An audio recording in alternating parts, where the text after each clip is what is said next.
Let me start by giving you a quick overview of Malaysia's urban transport challenge. In cities like Kuala Lumpur, 83% of trips are still made using private vehicles, despite the availability of a relatively mature public transport network. This heavy reliance on private vehicles has serious consequences. It worsens traffic congestion, contributes to poor air quality, and leads to increased greenhouse gas emissions, ultimately impacting public health and the environment. In response to these issues, the National Transport Policy 2019 to 2030 was introduced. City ambitious targets to improve urban mobility and sustainability. However, progress has been slow. As of May 2023, only 40% of the 247 initiatives under the NTP had been completed, many due to fragmented policies and poor coordination between different levels of governments. This shows that while the framework is there, the actual implementation has faced significant hurdles.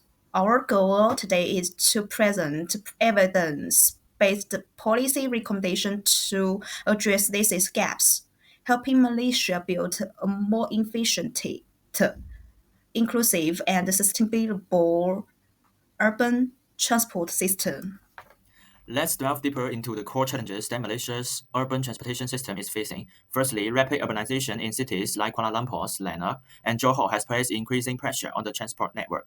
Urban sprawl and housing developments are making people more reliant on private vehicles, further straining the system. Secondly, despite the significant investment in rail and bus systems, public transport usage remains low. People still prefer using their cars, and this trend is difficult to reverse without meaningful changes. We've identified three key challenges that are holding back progress. First is the fragment policy implementation. There's a lack of coordination between national and state level planning. The Ministry of Transport sets national strategy, but state governments control land use and local implementation. This leads to misaligned priorities and slow progress. Second is the poor multimodal integration. Many parts of Malaysia's transport system remain disconnected. Issues like long walking distance to train stations, lack of feeder bus, and inconsistent schedules discourages people from switching to public transport. Last will be the low public confidence. Surveys shows that concern about punctuality, safety, and high fares keep people from using public transport. In fact, 54% of commuters said punctuality was their biggest concern, while 47% pointed to expensive fares. These problems highlight the urgent need for better governance, integrated planning, and improvements in service quality to encourage more people to switch to public transport.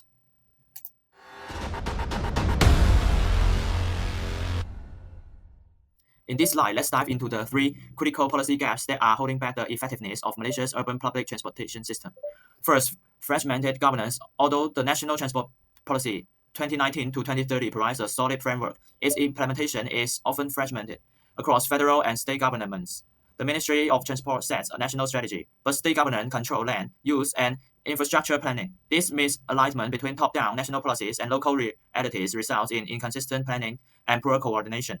For example, Arifin and Zahari's 2013 study found that limited coordination and unclear authority structures were major barriers to translating national initiatives and effective local outcomes. Second, weak multimodal integration. Even with significant investment in Malaysia's public transportation system, commuters still struggle to transition smoothly and between models like buses and trains. A study by Ikis and Yuan in 2022 showed that the distant connectivity and limited transport options and peak hour congestion heavily influence first mile travel behaviors in the Kelang Valley. A 2025 Malaysian report also revealed that only 10% of Kelang and Valley residents use the rapid KL rail system daily. Many commuters facing a long walking distance up to 30 minutes just to reach the nearest rail station, highlighting poor first and last mile connectivity. Third, the low public confidence and ridership culture. A 2023 survey by UCSI University showed that 54% of respondents said punctuality was their main concern. 48% reported poor last mile connectivity.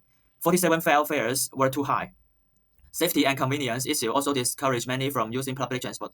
This indicates a lack of trust and in the system's reliability, affordability, and safety. In summary, these three policy gaps fragment governance. Poor integration and low public confidence create significant barriers to shifting people away from private vehicles and toward more sustainable, efficient public transport system. At the core of the Malaysia's urban public transport system lies the transport network itself, surrounded by five interdependent stakeholders. The Ministry of Transport, the MOT, develops national policies and coordinates infrastructure planning. State and local governments manage land use, build feeder systems, and tailor service to local needs. Parasanar Malaysia operates urban rail networks like MRT and LRT, the rapid bus service, ensuring daily reliability, and the private sector, via firms like Grab, introduces digital ticketing and ride sharing and tech innovations to complement traditional service, while commuters and the public, as end users, shape service improvements through feedback and travel behavior. This ecosystem thrives on collaboration. MOT's policies guide the state level implementation. Parasana delivery lies on the ground service. Private innovation enhances accessibility and public input drives sustainability, all working together to build a more efficient, people-centered transport framework for Malaysia.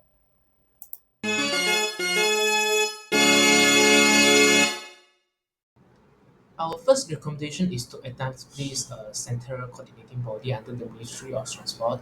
This body will provide a single point of oversight and coordination for all urban public transport policies, bridging the current gap in implementation and planning that we discussed earlier. We also suggest adopting a hybrid approach that combines national directives with meaningful local input. This to ensure that the policies are both consistent and realistic. Evidence from past studies show that implemental authority leads to pro outcomes, so creating a unified framework that can overcome these barriers. The potential benefits include more consistent policies, faster project implementations, and stronger stakeholder buy-in and trust. Ulti- Ultimately, this aligns perfectly with the policy goal of achieving a more sustainable and inclusive urban transport system in Malaysia. Our second recommendation is to make it easier for people to use public transport by improving how everything works together. We suggest coordinating the schedule for buses, trains, and other services so that people don't have to wait long and can change easily between them. We also recommend building safe paths for walking and biking so that people can reach the train or bus station more easily, especially if they live far away.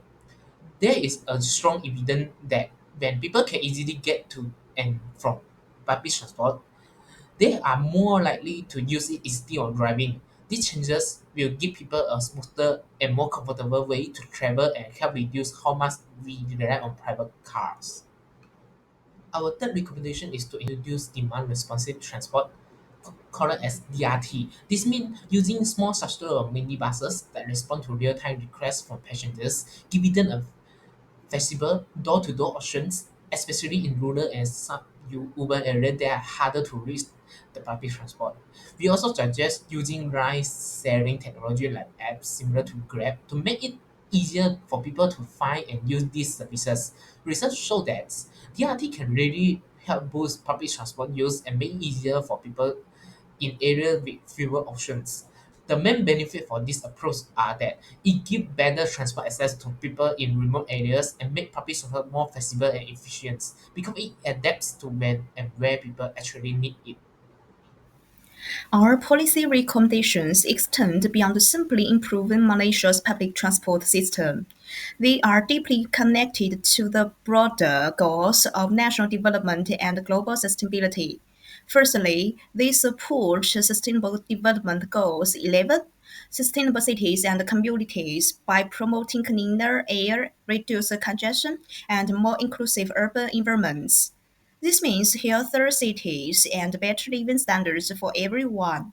Secondly, they directly advance Sustainable Development Goals 13 climate action by shifting reliance from private cars to efficient public transport. We can significantly reduce greenhouse gas emissions and strengthen Malaysia's resilience to climate change. Lastly, this is recommendations tying with Sustainable Development Goals 8, decent work and economic growth. They will help lower commuting costs, boost productively by reducing time lost in traffic, and ensure that everyone, regardless of where they live, has equitable access to jobs and economic opportunities. In short, improving public transport is about more than just buses and trains. It's about creating a sustainable, inclusive, and prosperous Malaysia for all. To build a better Malaysia, we must move away from car-centric mindset and instead focus on people-centric mobility. This means making our system more reliable and accessible for everyone, not just drivers. The key is to implement a unified, integrated, and responsive public transport system that truly meets people's needs. And to do this well, everyone has to work together, from the government to the private companies and also the community themselves. Because only by collaborating, we can create a transport system that is sustainable, inclusive, and ready for the future.